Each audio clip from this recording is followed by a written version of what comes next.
তো চলো গাইস, তোমাদের জন্য আর একটা নতুন ভিডিও নিয়ে এসেছি। তো দেখো সায়নের জন্য দাদা কি বলছে।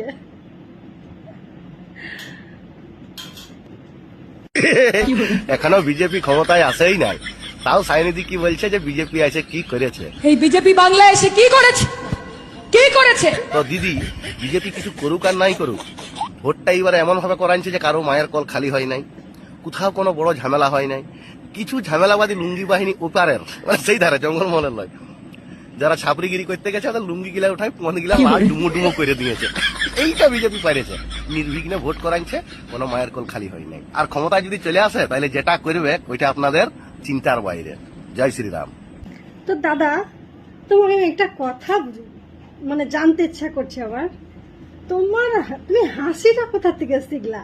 মানে তোমার হাসিটা আমার তো বেশ লাগে।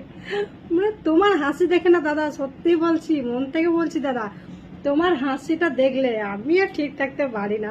আমি তো হাসতে হাসতে আমার দম আটকিয়ে যাই, সত্যি বলছি দাদা, অন গড বলছি।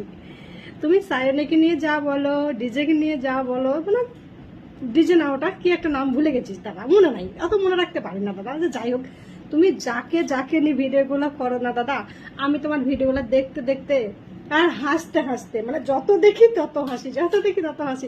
তোমার হাসিটা আমার সব থেকে বেস্ট লেগেছে দাদা। তুমি এত ভালো হাসি কোথা থেকে যে শিখেছো মাইরি, সত্যি গুড গুড, হেভি লাগে, সেই লাগে আমাকে একদম। কি বলো বন্ধুরা, দাদার হাসিটা তোমাদের কেমন লাগে কমেন্ট বক্সে জানিয়ে যেও।